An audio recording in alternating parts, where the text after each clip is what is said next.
2 जुलाई 2011 को कोपेनहेगन ऐसा दिख रहा था। 1000 साल में पहली बार जैसा बादल फटा तो पानी में मरे हुए चूहे तैरने लगे। 1/4 सफाई कर्मचारी बीमार पड़े, इन्फेक्शन से एक की मौत हो गई। इतना ही नहीं, पिछले 6 में से 4 साल शहर में इतनी बारिश हुई कि बरसाती पानी से निपटने का सिस्टम भी काम नहीं आया। दुनिया भर में यही कहानी है, हर कहीं हालात और खराब हो रहे हैं। कोपेनहेगन अपना स्वरूप बदलते हुए दुनिया के कई शहरों की अगुवाई कर रहा है, क्योंकि जलवायु परिवर्तन की वजह से बारिश का अनुमान लगाना मुश्किल होता जा रहा है। कुछ योजनाओं में तो दम है, जैसे बाढ़ से बचने के लिए खेल के मैदानों को रीडिजाइन करना। इतने बड़े शहर को आप फ्लड प्रूफ कैसे करेंगे?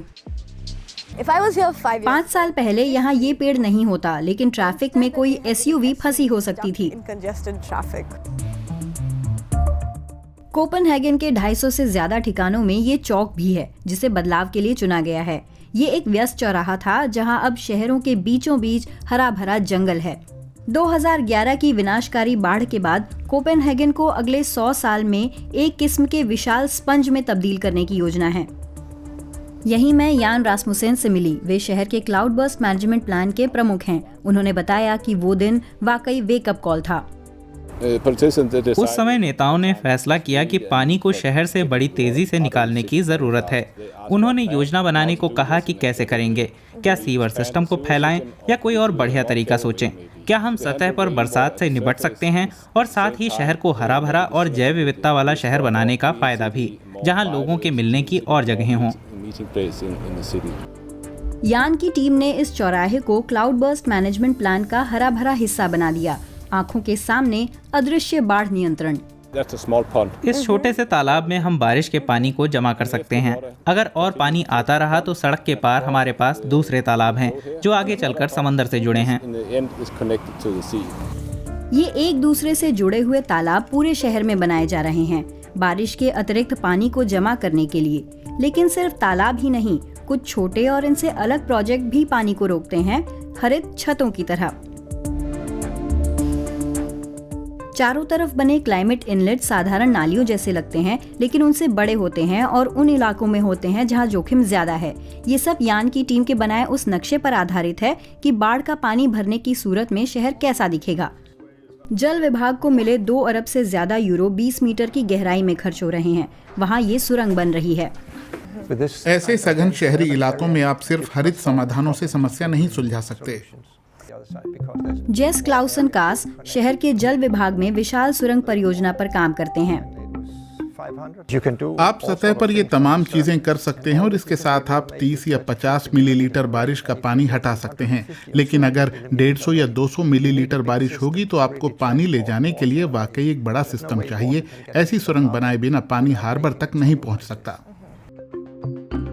नई सुरंग 3 मीटर चौड़ी और 18 किलोमीटर लंबी है। वो तालाबों और छतों में जमा पानी को समुद्र तक ले जाती है।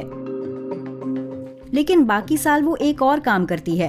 पानी को सीवेज सिस्टम में डालने के बजाय इनमें जमा कर धीरे धीरे हार्बर में छोड़ा जा सकता है। उससे पानी की क्वालिटी भी सही रखी जा सकती है और कोपेनहेगन के लोग साल भर नहर में तैर सकते हैं। बारिश में सुरंगें फिर से सक्रिय हो जाती हैं।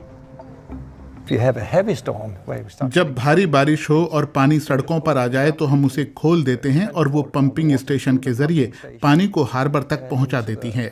सड़कें पानी से खाली हो जाती हैं, पूरी तरह सूख नहीं जाती, लेकिन पानी का स्तर कम हो जाता है, 1.5 मीटर से ज्यादा 10 सेंटीमीटर या 20 सेंटीमीटर तक। और ये पूरा सिस्टम कितना पानी झेल सकता है? सिस्टम में भेजे जाने वाले पानी की मात्रा पंप स्टेशन से तय होती है। पंप प्रति सेकंड 20 घन मीटर पानी पहुंचा सकता है या 20,000 लीटर प्रति सेकंड। जैसे ही आपको बारिश की चेतावनी मिलती है, सड़कों पर पानी जमा होने लगता है, वैसे ही वो स्टार्ट हो जाता है और पानी को हटाता रहता है।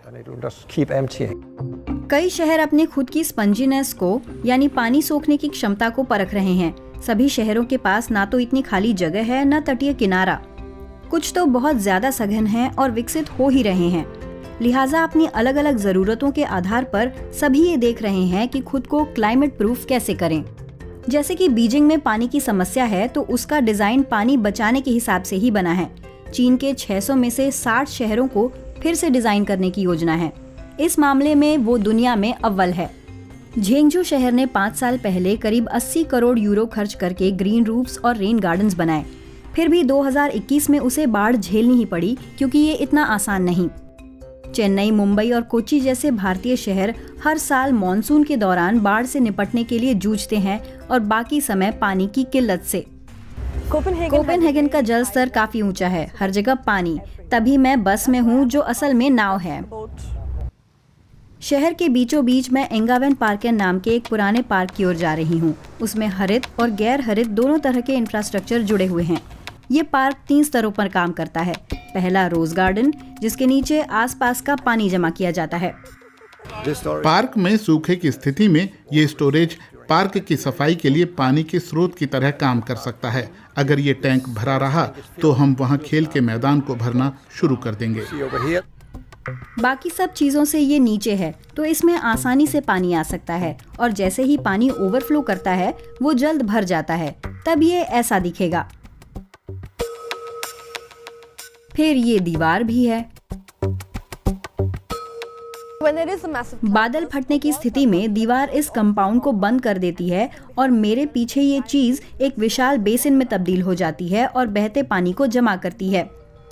इनमें से कुछ चुनिंदा प्रोजेक्ट करदाताओं के पैसे से चल रहे हैं, लेकिन ज्यादातर फंडिंग घरों और कंपनियों के पानी के बिल पर लेवी के जरिए होती है। लागत बहुत ज्यादा हो तो वो चीज हम नहीं करते, लेकिन लोगों को बताते हैं कि इससे नुकसान होगा और उन्हें अपनी इमारतें खुद कैसे बचानी हैं। लेकिन इतना निवेश और बदलती बारिश के मुताबिक ढलना एक हद तक ही मुमकिन है। क्या बाढ़ और भारी बारिश की बदतर हालत में भी ये सुरंग काम कर पाएगी? आपको निवेश करते हुए ये देखना होगा कि बारिश कितनी होगी और कभी न कभी ऐसी बारिश होगी जो तूफानी होगी। और फिर जलवायु परिवर्तन भी है। ऐसा अक्सर तो नहीं होगा, लेकिन कभी कभी तो हो सकता है ना। तो आप 100% सुरक्षित कभी नहीं होंगे, लेकिन ये चीजें आपको एक हद तक सुरक्षा देती हैं। और फिर इतना नुकसान भी होता है आपका, तो आपका निवेश नुकसान के जोखिम के अनुरूप होगा। हम उसी आकार का निवेश कर रहे हैं। ये बात खराब हालात को स्वीकार कर लेने जैसी लगती है, लेकिन कोपेनहेगन का क्लाउड बर्स्ट मैनेजमेंट प्लान 10 साल से भी ज्यादा समय से अमल में है। दूसरे शहर भी इस पर निगाह रखे हुए हैं और ऐसे निवेश में अपना नफा नुकसान तौल रहे हैं।